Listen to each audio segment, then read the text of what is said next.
أشرقت نفسي بنور من فؤادي. یہ حجاج بن یوسف آپ نے سنا ہوگا نا، یہ بڑا ظالم تھا.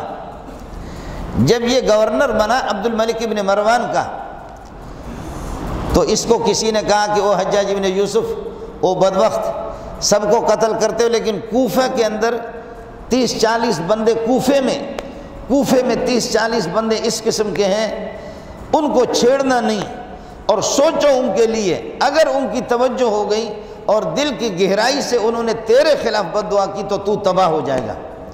تو حجاج نے اپنے چمچوں کو بلایا. چمچوں کو بلانے کا مطلب مولوی بھی بلائے. کہا یار ان سے یہ جو کچھ اللہ والے فقیر لوگ ہیں، مسکین لوگ ہیں، ان سے بچوں کس طرح؟ یہ بد دعا دے دیں گے تو میرا ستیہ ناش ہو جائے گا. اللہ کے لیے بتاؤ. تو مولوی تو ہر جگہ ملتے ہیں، کیوں نہیں ملتے؟ وہ اسی زمانے سے ملتے، کرائے کے، مشورہ مفت کے مل جاتا ہے. اور بڑا آدمی وہ گورنر جب وہ بلائے، اب تو گورنر کو سمجھا تو دے کہ خدا کا حکم یہ ہے، لیکن یہاں گورنر اور خر یا کوئی وزیر بلاتا کہتے اس طرح کرو. مولوی اتنا بھی نہیں کہتا کہ یہ خدا کا حکم ہے ہم نہیں کر سکتے، اتنا تو بولو نا. بس مولوی خوش ہو گیا کہ تمام مولویوں میں مجھ پر نگاہ پڑ گئی کہ مجھے اکیلا جب بلایا گیا تو میں بہت بڑا بتو خان ہوں، تو نے لاکھوں انسانوں کے لیے تو کیسے فیصلہ کرتا ہے؟ اس کو یہ تو بتا دے کہ ہم اپنے صفوں میں فاصلہ چھوڑ نہیں سکتے، ایک وہمی چیز ہے. مسجد تو شاہی خاندان تو مسجد تو کبھی بھی نہیں آیا سعودی والا، لیکن ان کے تقریباً 200 کے لگ بھگ کو کرونا لگا، وہ مسجد تو آتے ہی نہیں ہے. ان کو مسجد سے کیا پڑا ہے؟ اینما تکونوا یدرککم الموت، جہاں بھی تم بھاگو موت آئے گی، بیماری آئے گی، موت کے اسباب آئیں گے جہاں بھی تم رہو. یہ فلسفہ آج تک میرے نالائق کے سمجھ میں نہیں آیا کہ جو کرونا گھر میں نہیں جا رہا وہ مسجد میں آ رہا ہے.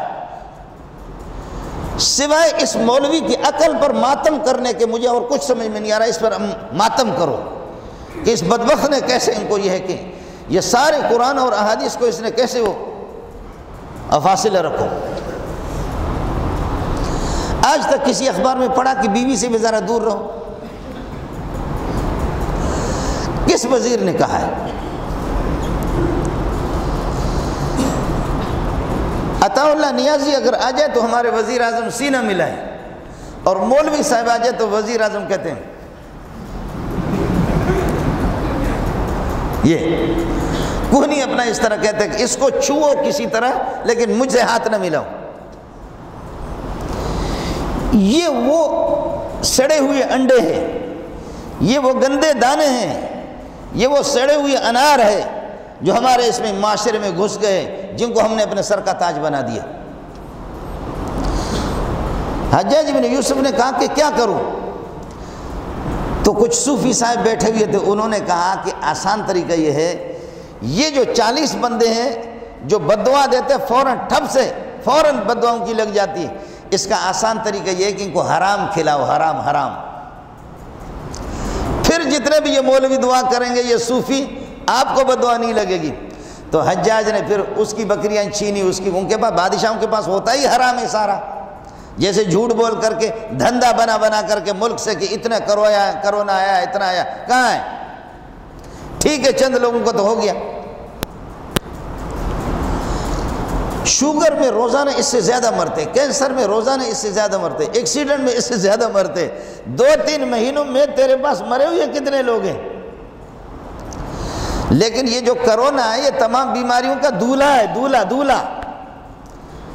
یہ کینسر کو بھی یہ مقام اور یہ پروٹوکول نہیں ملا، یہ شوگر کو بھی یہ پروٹوکول نہیں ملا، یہ عزت جو ہے نا یہ کسی اور بیماری کو نہیں ملی. کرونا زندہ باد.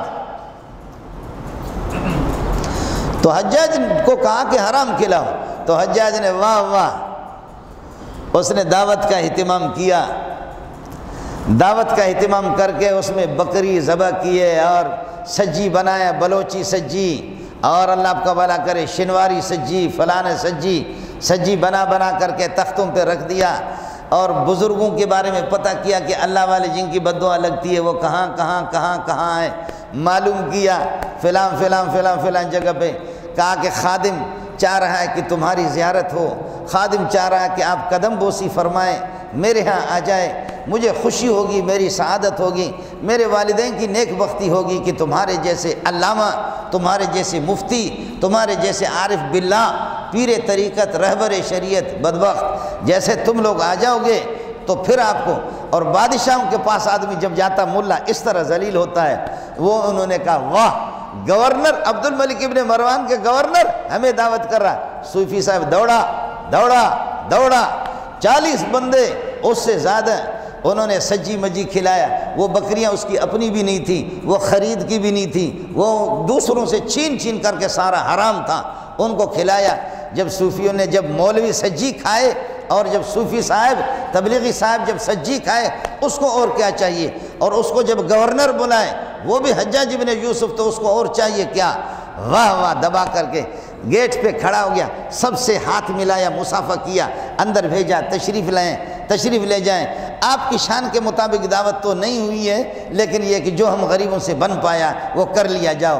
سب نے آ کر کے کھا لیا، کھا کر کے اس کے بعد جب واپس گیٹ پہ کھڑا ہو گیا، ہاتھ اس سے ملا رہے، اب واپس جا رہے ہیں۔ جب سب کو رخصت کیا تو اس کے بعد پھر ناچنے لگے، کہنے لگے کھٹیا کھیر سا ہو جمالو، کھٹیا کھیر سا ہو جمالو، ہو جمالو۔ لوگوں نے کہا حجاج خیر تو ہے، کہنے لگے بس ان سے خطرہ تھا، ان سے خطرہ تھا، ان سے خطرہ تھا، اور ان الو کے پٹوں کو ایسا حرام کھلایا میں نے کہ اب جو چاہوں گا میں، جو میں چاہوں گا وہی ہوگا، ملا کا کام نہیں ہوگا۔ ان کے جو بڑے بڑے مولوی تھے، بڑے بڑے صوفی تھے، ان کے جہنم میں نے پہنچایا، حرام پہنچایا۔ حرام خور جتنا بھی بد دعا کرے یا دعا کرے اس کی دعا نہیں لگے گی۔ میرے نبی نے فرمایا ماکلہ حرام وملبسہ حرام فانا یستجاب لہ، جس کا کھانا پینا حرام ہو وہ کچھ بھی کرے، گریہ وزاری کرے، اس کی دعا قبول نہیں ہوگی۔ ساتھ ہی اہتمام کرے رمضان میں، کسی کو افطار کرائیں تو حرام مال سے، اور خود افطار کرے، سحری کا کھانا تناول فرمائے، حرام نہیں حلال، حلال سے اس کا اہتمام کرے، حرام کسی کو یہ ہے کہ نہ کھلائے۔ بس انہوں نے کہا کہ یہ ہو گیا۔ آخر حجاج گاجر مولی کی طرح ان کو ذبح کرتے رہے، لیکن کسی صوفی کے بد دعا نہیں لگی۔ ایک جو دعوت پہ نہیں گیا تھا، سب کو سبحان اللہ، جو ایک دعوت پہ نہیں گیا تھا، ایک دعوت پہ نہیں گیا تھا، پتہ چل گیا کہ یہ ان کی دعوت پہ نہیں آیا، یہ اس کو مانتا بھی نہیں ہے۔ وہ میں آپ کو نام بتاتا ہوں، ہمارے ہاں جب ان کا نام آتا ہے نا، ہم کتابیں پڑھتے ہیں، پڑھاتے ہیں۔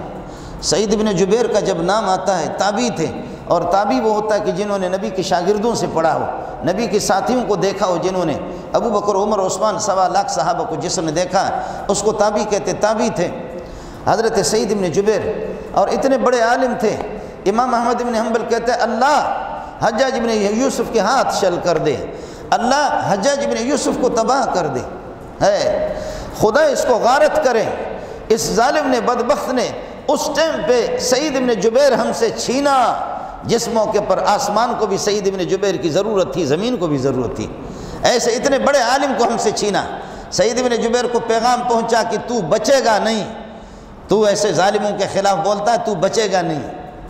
سعید بن جبیر ہنسنے لگے، ہنس کر کے کہنے لگے یا اللہ اس نے پکا ارادہ کر دیا، یہ مجھے چھوڑے گا نہیں، تو ہی جانتا ہے مجھے کیا معلوم ہے، میں راضی ہوں، بچوں تب بھی راضی ہوں، اور مجھے شہید کرے تب بھی راضی، لیکن میری ایک دعا قبول کر لے اللہ، میری ایک دعا قبول کر لے۔ میں نے بکرے تو نہیں کھایا ہے، میں نے سجی تو نہیں کھائی اس کی، میری ایک دعا قبول کر لے۔ فرمایا کیا؟ فرمایا کہ ایک دعا ہے میرا رب، میری قتل کے بعد میرا قتل آخری قتل ہو، اس کے بعد اس کو توفیق نہیں دینا، اللہ ایسی بیماری میں اس کو مبتلا کر لے، آسمان بھی دیکھ لے، زمین بھی دیکھ لے۔ ہے سعید بن جبیر کو جب شہید کیا تو گلے میں اس کو کینسر لگا، کیڑا آ گیا، اور پھر یہ کہ کیمیکل میں، مرچ میں دھاگا لگا کر کے اندر ڈالتے تھے، اور وہ کتے کی طرح سے اس کی آنکھیں نکلی ہوئی۔ اس دنیا سے اس قتل کے بعد کوئی قتل نہیں کر سکے۔ یہ حلال خور اور وہ حرام خور، ساتھی اس کا اہتمام کریں، ساتھی اس کا اہتمام کریں، کوشش کر لے، قرض بھی لے کسی سے۔ بعد میں یہ ہے کہ آپ اپنی حلال آمدنی سے اس کے قرض، رمضان کے بعد اگر اللہ آپ کو توفیق دے دیں، لیکن آپ کے افطار کے اندر، آپ کے سحری کے اندر، آپ کی دعاؤں کے اندر، آپ کے کپڑوں میں بھی یہ چیز نہ ہو، آپ کے کپڑوں میں بھی حرام کی ملاوٹ بھی نہ ہو۔ میں آپ سے کہہ رہا ہوں، میں خود محتاج ہوں، آپ سے کہہ رہا ہوں میرے لیے بھی دعا کریں۔ ہم لوگ مولوی لوگ، ہماری تقریریں ہوتی ہیں، محتاج ہم ہیں۔ اللہ تعالیٰ قیامت کے دن، ظاہر ہے کہ اس مجلس کے اندر، بھری مجلس میں سارے بیکار تو نہیں، اچھے لوگ بھی ہیں۔ اللہ قیامت کے دن ہم سب کو محمد کے ساتھ اٹھائے صلی اللہ علیہ وسلم، انبیاء کی رفاقت نصیب فرمائے، آخرت کی رسوائی سے ہمیں بچائیں، رمضان المبارک کے انوار اور برکات سے مجھے اور آپ کو استفادے کی توفیق عطا فرمائے۔ رمضان کا جو تقدس ہے اور جو اس کی عظمتوں کا تقاضا ہے، اللہ پاک ان عظمتوں کے، یہ ہے کہ ان تقاضوں کے مطابق اللہ تعالیٰ مجھے اور آپ کو عمل کرنے کی توفیق عطا فرمائے۔ وآخر دعوانا الحمدللہ۔ نفسي بنور